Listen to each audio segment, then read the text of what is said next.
Yes, sir. Welcome back to Stereo Installs. Today we got a 2006 Hummer H1 Alpha for an air horn.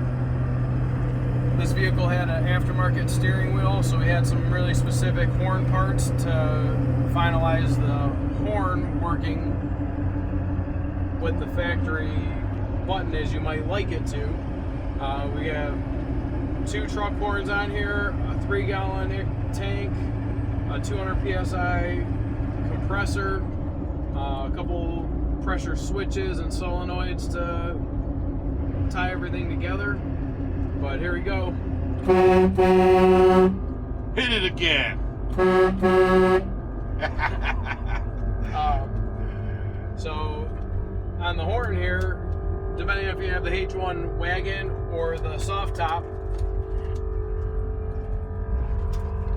there's two different installs that we do. This particular one gets two 29-inch horns, 3-gallon tank, the air compressor like I mentioned, and we disconnect the factory horn. We tie the alarm system into the air horn, so God bless you if you decide to break into this truck. You know, not only is it going to be tripping the strobes, but blowing the horn. It's going to be loud as hell. That's for sure.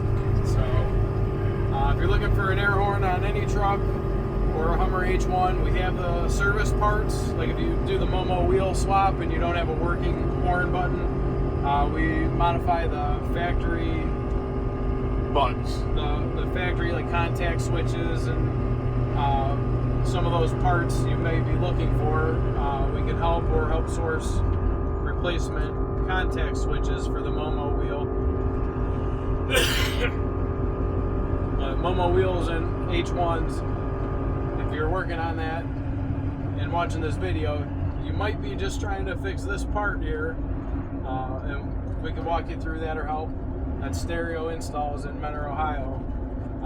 If you have any questions or want to phone in, that's 440-525-2001. You can check us out on all social media and our website at Stereo Installs and stereoinstalls.com.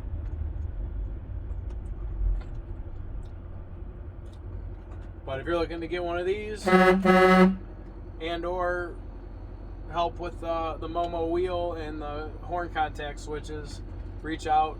Here to help. Until then, thank you for watching. We love you. Thank you for watching. We love you. Blow the horn.